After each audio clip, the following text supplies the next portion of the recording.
do some conversing about this lab experiment. So walk me through what we were doing. We were testing 3 pieces, right? What was it we were testing? Okay. How the temperature affects the solutions. The size of the crystals. Okay, and mixing.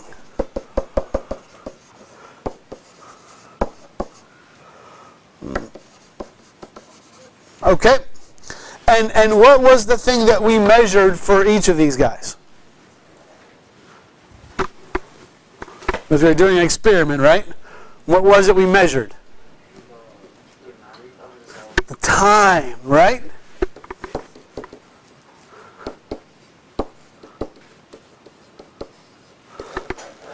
Okay. So, let's talk about some of your post-lab questions here. So number 1 said, what effect did mixing or shaking have on the rate at which the solute dissolved in the water? And again, give me specific evidences from what you found. You raised hands. What did you find? Sir? Mixing increased the rate, you're shortening the time to dissolve. Okay, so by mixing more, it increased the rate, you said? Okay. Can somebody give me any more specifics there? Yes, sir. No matter the size of the crystal, hot. Okay, so we're doing mixing first. We'll get temperature in a second. Yep, no worries. Let's talk about mixing first.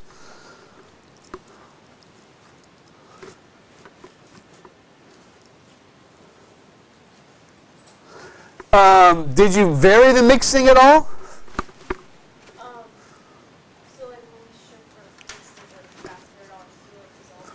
Okay, so the faster you shook it or mixed it, the faster it would go. Okay. And then, like, the slower or more congested, it took a lot longer. Yeah.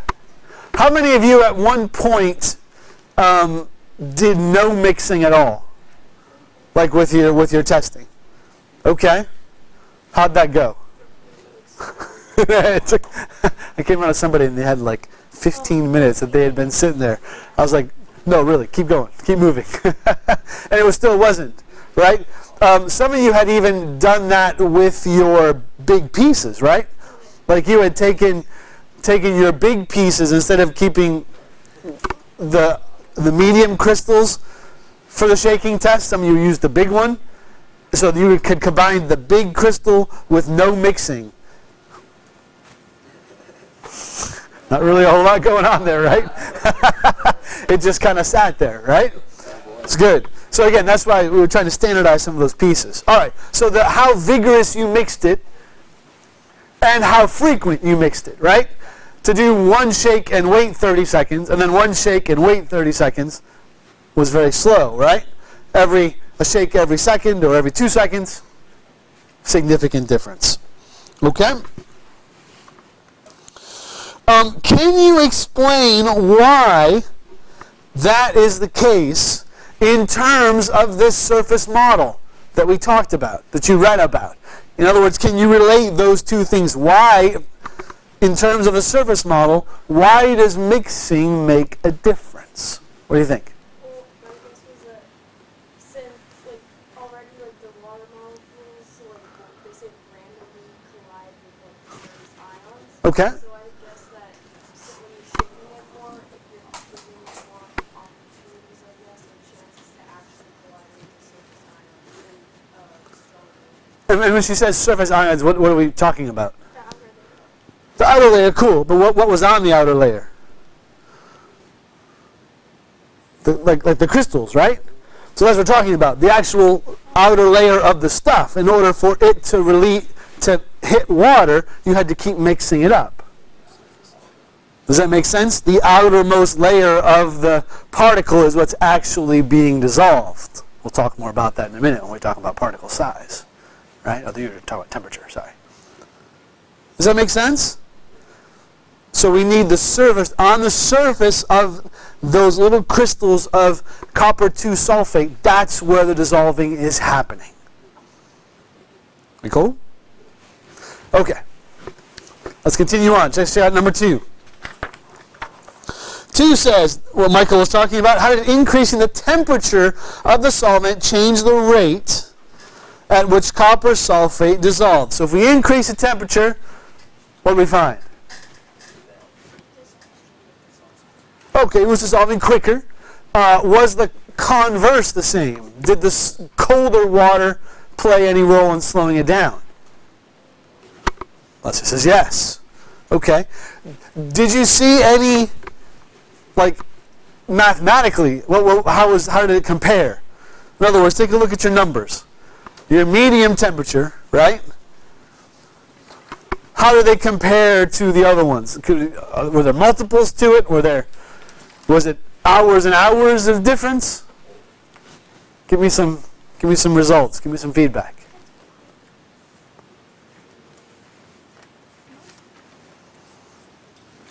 Sir. For us, at cold water, we're like a minute 22. Okay. And regular is like 1 minute 20 seconds. Okay. So about 20 some seconds different. How about the cold? The cold was 1 minute 42. Oh, my apologies. Top was 126. And then the hot water was like 16 seconds. Okay. All right. So between a minute and 46 and 16 at the highest ends, and then 126 in the middle. Okay. It's good. So it looked like the hot affected it significantly more in your data. Okay. Give me some more.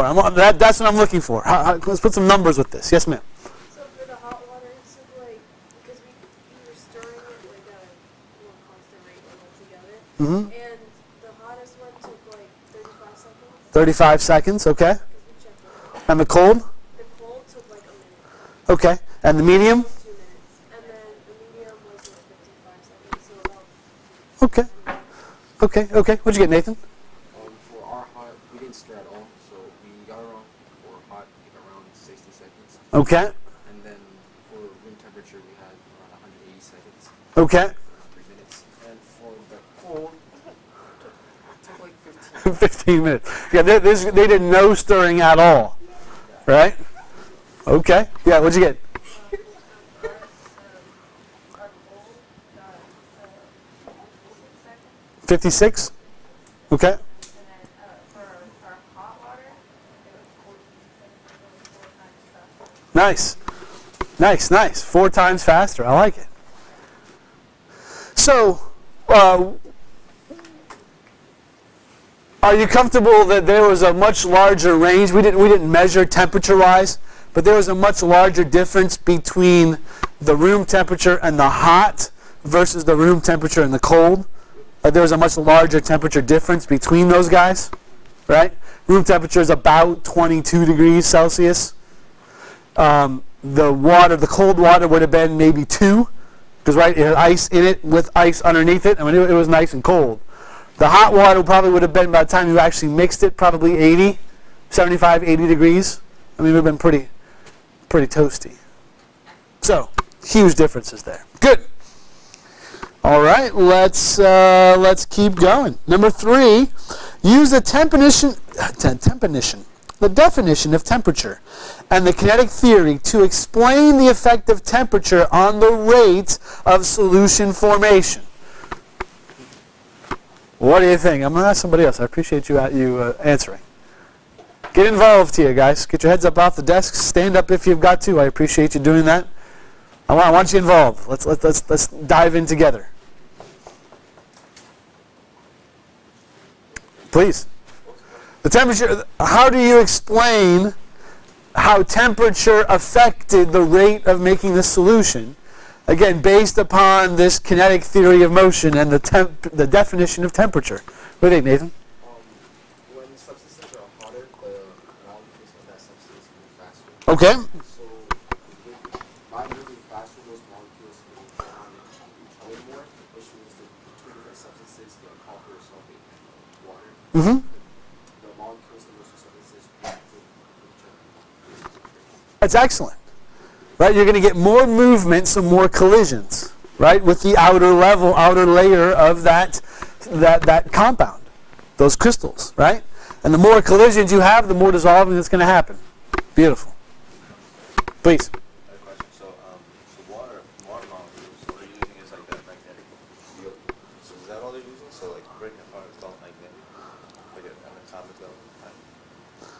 said that the explanation said that water chips away, water molecules chip away the copper atom of that molecule. Mm-hmm. Yeah. And I was just wondering, so is it just magnets that's doing it?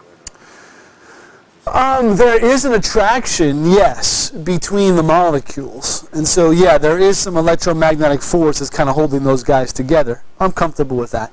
We're not actually breaking apart the water molecules, right? It's still water, but water itself has some polarity to it. There is a little bit of a positive side, a little bit of a negative side to water. It's kind of like a Vanderbilt force. Mm-hmm. Yep, it's holding those guys together. Absolutely. By the way, the definition of temperature is just the average kinetic energy that something has. So the higher your temperature, the more kinetic energy. Kinetic means movement, right? So the higher your temperature, the more it's moving. Let's keep going. In some cases, increasing the temperature may be a disadvantage in preparing a solution. Suggest a possible case where heating the solution might be a problem. This is an interesting question. I'm curious your thoughts. You said what? I kind of had a hard time with that. Okay, because this doesn't make much sense to you all, right? You would say, well, no, heating made it go faster. But they're saying, no, there are times when heating actually slows it. So what do you think about that, Rachel? I was thinking that it could be a problem if heating the solution could either damage the ingredients or Okay, so it might damage the ingredients. Maybe the ingredients themselves couldn't handle that much temperature before they broke down. That's a great thought. Yeah. Or you said, okay, maybe another reaction in the solution. I like it. What do you think?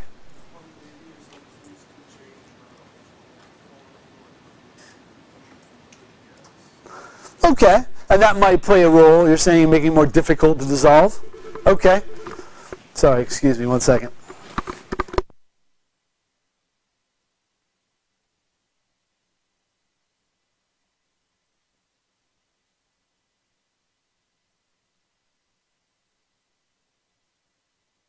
Think, sir? I said, like, having too much of the product could be toxic or harmful. Like, in the case of nuclear reactors, if you have too much of, like, radioactive waste and disperse it, then it becomes dangerous. Okay. I like the thought. Chris, what do you think?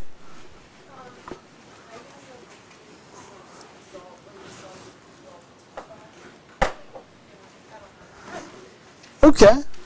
Let me read you what they have here, and I'm curious what you think about this. Increasing the temperature of the solution could be a problem if the solute decomposes at high temperature. So that's what Rachel's talking about, right? That it might actually break down the material itself that you're doing the dissolving on. For example, carbonates, they lose their carbon dioxide when you're heating it. Okay? And what this boils down to is something called the heat of solution, whether that's positive or whether that's negative. And some solutions, basically whether it needs to absorb energy or to get rid of energy when they combine. Do you know of any reaction that takes away energy? You do, I bet. Okay, I like what you think. That's really just changing one energy to another. Has anybody ever been injured before? Yeah? Yes, you've been injured. Good. There's something that they gave you when you injured yourself that might take in alcohol. Hopefully they're not giving you alcohol if you're injuring. How about a cold pack? Not ice, not ice. I'm talking about actually those chemical cold packs, right? Are you comfortable? Have you ever broken one of those and there's little packets inside? There's a packet of some sort of liquid, and then, yeah, and they get super cold super fast, right? So that's because they are endothermic. They're taking in energy.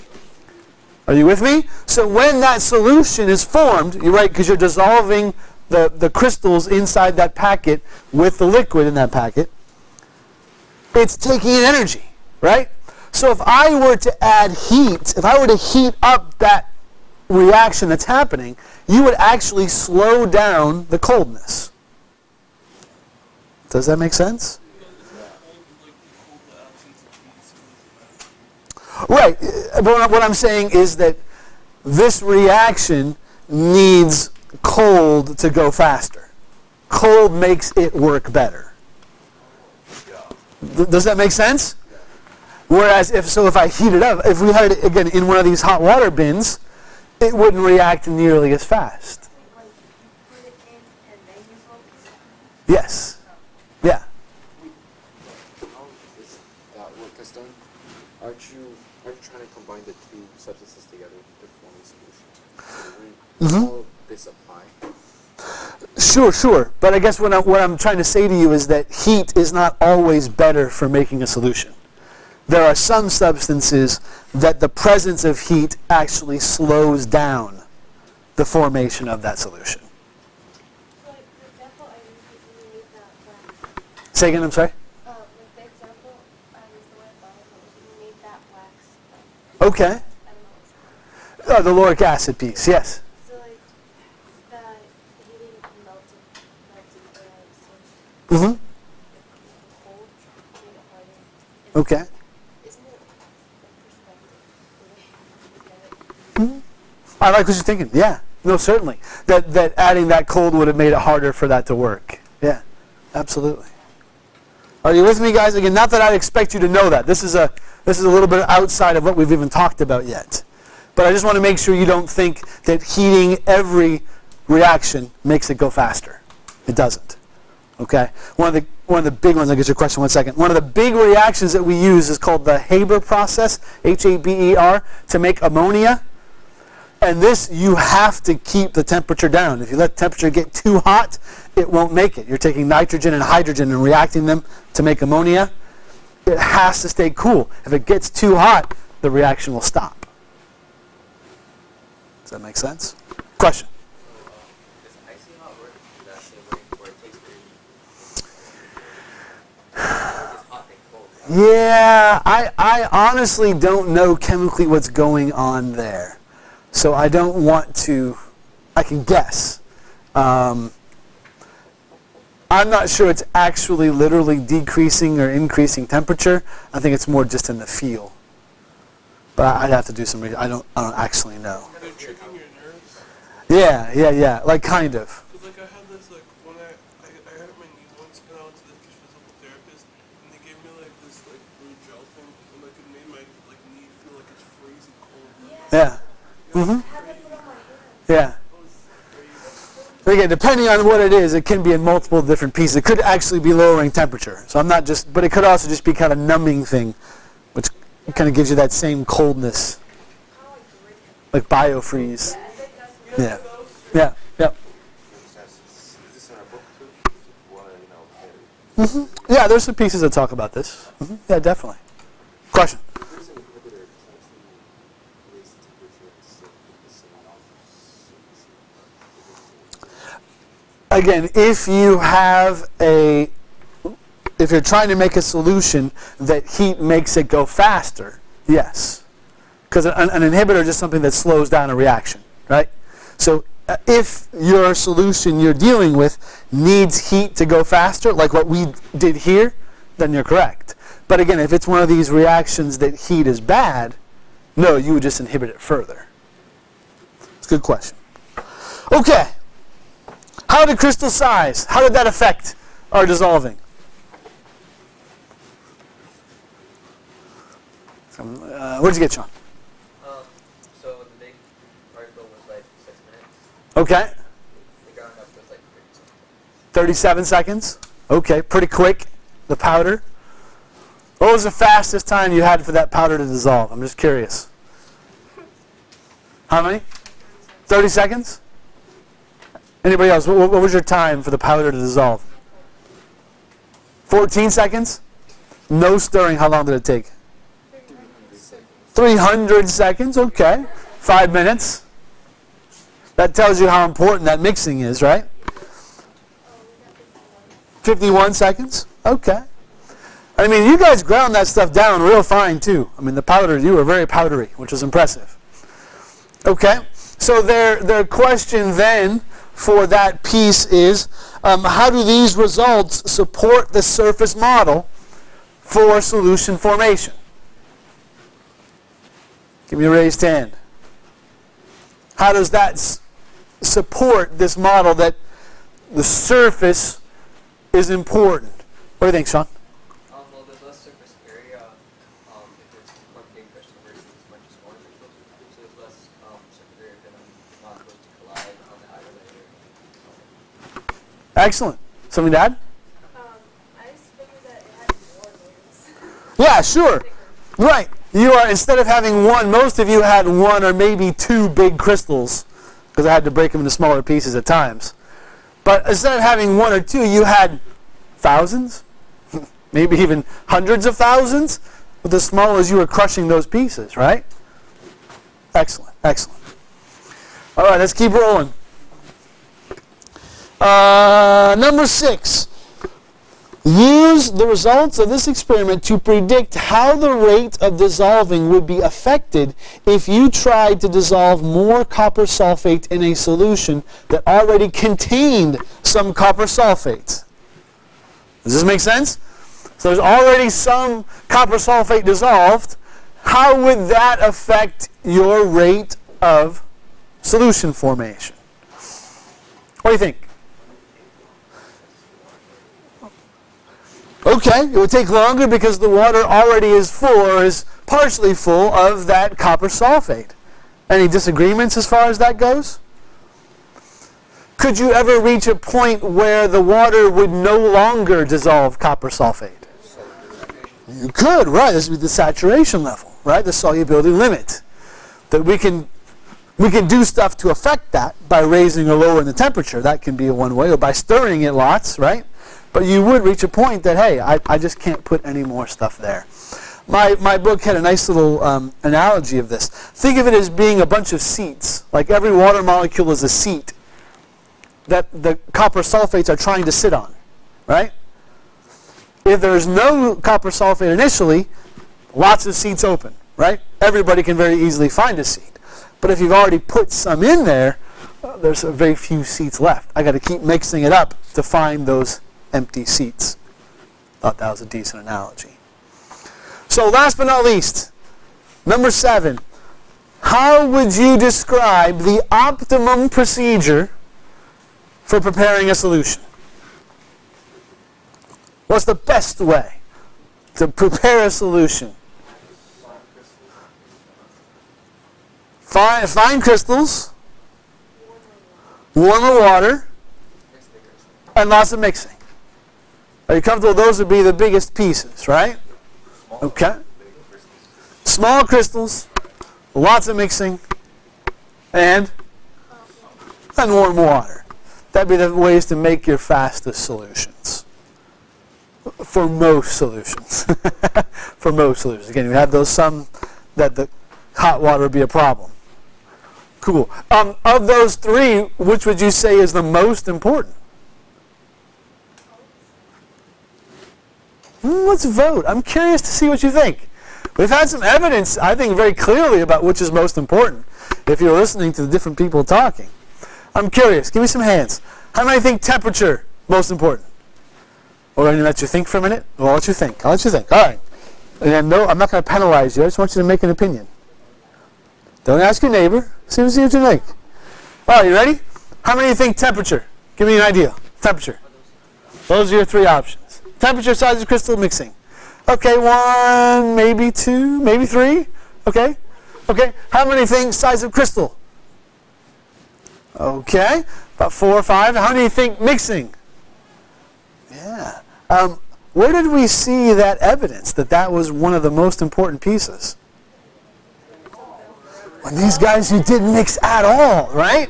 And you guys were talking about, it took me like 45 seconds and a minute and a half or a minute and 50. And these guys were talking about, it took us 18 minutes to dissolve. Okay, I'm exaggerating. Sorry. Right? I'm impressed you stayed that long. I'll give you that. Okay? Dedication. Does that make sense? So that mixing certainly was the more important thing. And think about how you make solutions, right? If you're making some Kool-Aid or something, you don't just pour it in. You got to mix it, right? Even though you want nice cold water, you still got to mix it. Have you ever not mixed Kool-Aid? And you get that nice red water up on top, very diluted, and then like just pure sugar on the bottom. Yeah, I know some of y'all like that. All right, excellent. Excellent, excellent. Any questions there?